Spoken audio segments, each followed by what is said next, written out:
Terima kasih Bu Marta dan tim Mirai Aset atas waktu dan tempatnya. Selamat siang kepada sahabat Mirai Aset sekalian.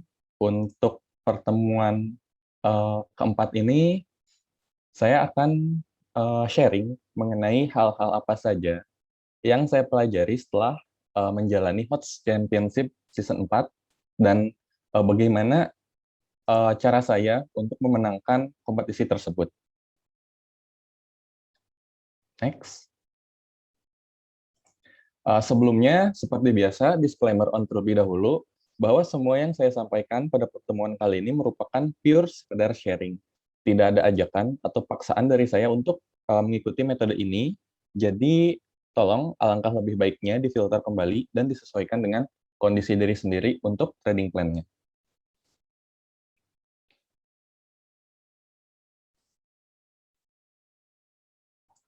Yang pertama, dan paling berasa impact-nya untuk saya, adalah memiliki tekad untuk menang. Jadi dari awal itu sudah di-announce akan diadakan HOTS Championship Season 4 pada akhir bulan Mei sampai awal bulan Juli. Jadi itu saya sudah memiliki keinginan dan juga tekad untuk memenangkannya. Ingin juara satu, karena dengan berbagai pertimbangan apabila bisa menjuarainya, seperti itu. Nah, dari situ saya merasa bahwa dengan tekad yang kuat, saya bisa memaksimalkan potensi dan juga kemampuan saya dalam bertrading. Kalau saya jadi Goku gitu di HOTS Championship kemarin, lagi modenya super saya lah, refleks dan analisa saya merasa jadi jauh lebih baik. Nah, bagaimana supaya kita bisa memiliki tekad yang kuat seperti ini? Yang pertama, yang saya lakukan selama ini adalah melatih mental saya dalam trading. Jadi saya waktu itu mulai trading dari semester 7 kuliah, Agustus 2019 itu baru jadi akunnya. Dan saat November 2019 itu, saya baru pertama kali mulai scalping di saham SLIS. Nah, dari situ saya merasakan bahwa metode scalping sendiri sangat menarik, dan setelah saya coba, ternyata lebih cocok untuk saya. Jadi di sini memang saya mencari terlebih dahulu metode trading apa yang sekiranya cocok untuk saya, supaya saya enjoy, saya menikmati prosesnya, seperti itu. Namun ya karena waktu itu memang belum begitu beruntung dan juga masih awal-awal, masih belum banyak pengalamannya, jadi memang masih kurang baik hasil yang didapat pada saat itu. Tapi saya nggak menyerah begitu aja gitu. Setiap hari saya coba terus trading secara scalping. Setiap pagi jam 9 tuh udah menyiapkan watchlist dan tempat yang tenang untuk saya trading secara scalping. Sampai pada saat sebelum HOTS Championship Season 3 bulan Februari lalu, saya merasa karena hasil trading saya secara scalping sudah cukup mumpuni dan sudah cukup membaik dari selama 1,5 tahun saya berlatih dan belajar, dan juga sudah cukup percaya diri, yang mana ini berarti mental saya sudah cukup kuat untuk berani mengikuti kompetisi trading ini. Dan alhamdulillahnya waktu season 3 saya bisa juara 3 waktu itu. Dari situ saya merasa bahwa oh, mental saya sudah lebih terbentuk pada saat itu. Dan pada saat di-announce host championship season 4 kemarin itu saya ikut dan bisa menjadi juara satu, seperti itu. Nah, untuk selanjutnya adalah set goals, atau kita menentukan tujuan kita. Tujuan kita trading, tujuan kita investing, itu untuk apa? Nah, waktu season 4 kemarin, saya merasakan bahwa dengan saya menentukan tujuan saya untuk bisa juara satu di kompetisi, dan saya memiliki kewajiban dan tanggung jawab akan aset saya agar terus berkembang. Jadi dengan tujuan tersebut tuh, saya merasa semakin disiplin dengan trading plan saya, dengan style trading saya. Jadi saya memiliki fokus yang lebih tinggi dan juga lebih berhati-hati dalam tradingnya, menjadikan hasil trading saya, hasilnya itu bisa maksimal. Nah, ini nggak cuma saat kompetisi aja gitu. Hal ini juga benar-benar saya rasakan penting saat saya memiliki tujuan jangka pendek kemarin-kemarin belum lama. Jadi saya ingin beli sesuatu gitu dari hasil trading. Lalu saat trading tuh Yang saya rasakan bahwa saya sangat menikmati setiap transaksi yang saya lakukan dan sangat fokus. Jadi dari dua hal ini bisa membentuk tekad kita semakin kuat nantinya. Seperti itu. Next adalah money management atau kita memanage keuangan kita. Nah, menurut saya hal ini bisa dipraktikkan baik yang baru masuk ke saham maupun yang sudah lama. Yang pertama adalah diversifikasi aset kita di beberapa instrumen investasi. Kenapa sih harus dilakukan? Kenapa sih nggak kita masukkan aja seluruh aset kita di satu keranjang di pasar saham? Biar kalau kita untung, itu kita untungnya secara maksimal. Daripada kita masukin cuma 100.000, kalau kita punya uang 500.000, masukin aja semuanya 500.000. Kalau untung 10% kan bisa 50.000 daripada 100.000. Enggak seperti itu. Nah, di sini saya mau sharing mengenai pengalaman pribadi saya yang baru saya rasakan pertengahan bulan Maret kemarin. Jadi waktu itu karena saya memaksakan trading dengan full modal dari hasil profit yang menggulung, jadi tahu-taunya dalam satu bulan itu bisa minus kurang lebih 50% dari total aset saya waktu itu. Nah, dari sini saya langsung berpikir bagaimana caranya agar saya bisa lebih mengamankan aset saya supaya tidak tergerus dan tidak terjadi lagi hal seperti ini. Ya udah, dari situ saya langsung aja berpikiran bahwa kalau mendiversifikasikan aset saya ke instrumen investasi lain itu sepertinya akan jauh lebih baik, dan saya memilih reksadana untuk mengurangi risiko kehilangan aset dalam jumlah besar di pasar saham yang sangat volatil. Nah, ini juga benar-benar saya rasakan baru pertengahan bulan Agustus kemarin. Saya nyangkut di satu saham HOPE, itu ARB terus-menerus, tapi yang saya sangat bersyukur adalah saya sudah mendiversifikasikan aset saya ke instrumen investasi lain. Jadi saat itu kurang lebih ada 4 hari ARB terus, baru di hari keempat saya bisa ngejual uh, saham saya di angka ARB-nya. Di situ saya ngerasa bahwa ya udahlah, nggak apa-apa toh. Ini memang udah aset yang saya rela kalau dia hilang di pasar saham. Jadi memang saya udah lebih legowo gitu. Padahal ya loss-nya juga besar-besar juga gitu. Kalau dibandingkan dengan waktu bulan Maret kemarin itu 5%-nya dari 50% itu. Kan lumayan gitu ya. Tapi saya ngerasa bahwa gini ya, rasanya kalau kita mendiversifikasikan aset kita, walaupun kita kehilangan sesuatu di pasar saham, toh kita masih memiliki aset kita di tempat lain. Seperti itu. Nah, yang kedua adalah gunakan modal sekecil mungkin.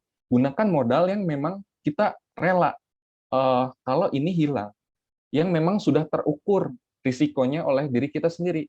Terutama untuk yang baru belajar nih. Jangan kayak saya waktu itu full modal yang didepositkan ke akun saham langsung ditradingkan semuanya. Alhasil waktu awal-awal belajar trading malah loss banyak gitu kan. Selain menggunakan jumlah uh, uang yang sedikit, belajarlah untuk trading dengan satu lotan terlebih dahulu untuk menguji kemampuan analisa kita. Dari satu lotan ini nanti kita bisa mengerti bagaimana cara yang tepat untuk memaksimalkan trading plan kita. Seperti itu. Next. Nah, untuk yang ketiga adalah manajemen waktu. Perlu diperhatikan bahwa waktu itu adalah teman terbaik trader. Jadi cara yang baik untuk memanagenya adalah dengan disiplin waktu, dengan menghargai waktu, dengan cara saat sedang trading, ya fokus dulu aja trading, jangan disambi dengan kegiatan lain. Begitupun sebaliknya, apalagi teman-teman yang memang menjadi karyawan seperti saya. Kalau memang sedang ada pekerjaan, fokus di pekerjaannya. Jangan sambil trading. Kalau mau sambil trading, ya tradingnya kalau memang lagi ada spare time saja. Kalau sedang melakukan aktivitas lain gitu dengan prioritas yang tinggi, jangan nyambi trading, terutama scalping. Bahaya gitu, karena setiap menit, setiap detiknya itu pergerakan harga akan terbentuk. Jadi mesti fokus.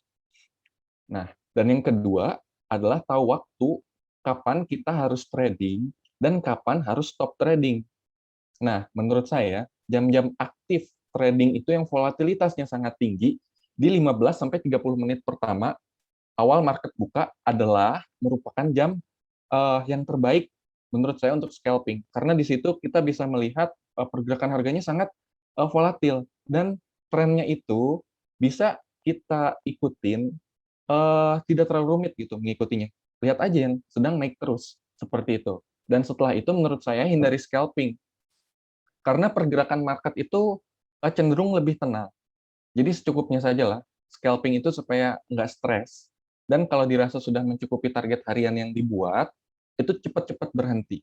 Supaya kita eh, nggak terpaku untuk trading terus-menerus gitu. Kita juga butuh eh, menghilangkan stres kita. Karena eh, scalping sendiri saya merasakannya bahwa ini merupakan style trading yang sangat tinggi tingkat tekanannya gitu. Lakukan aja aktivitas lain untuk meredakan tekanan tersebut, kayak ngumpul sama keluarga, bermain game atau melakukan hobi lain seperti itu kan.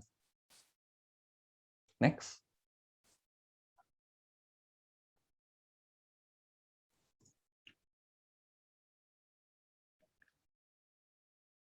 Next.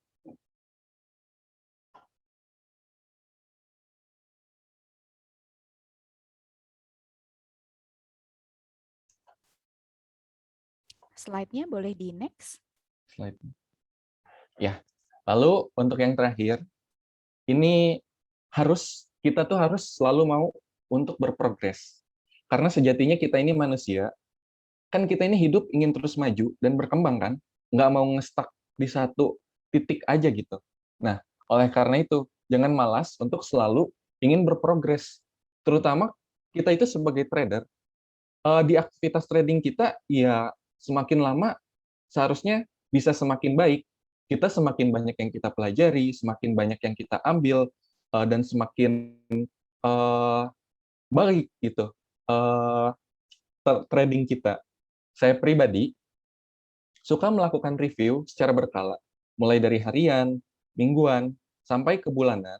Saya telisik lagi tuh, keberhasilan dan kegagalan saya ada di sebelah mana. Dari situ, akan saya perbaiki supaya bisa terus mengembangkan kemampuan trading saya. Nah, selanjutnya adalah jangan malas untuk belajar analisa dari orang lain atau peserta lain. Bukannya saya memaksa untuk harus selalu mengikuti ajaran orang lain gitu.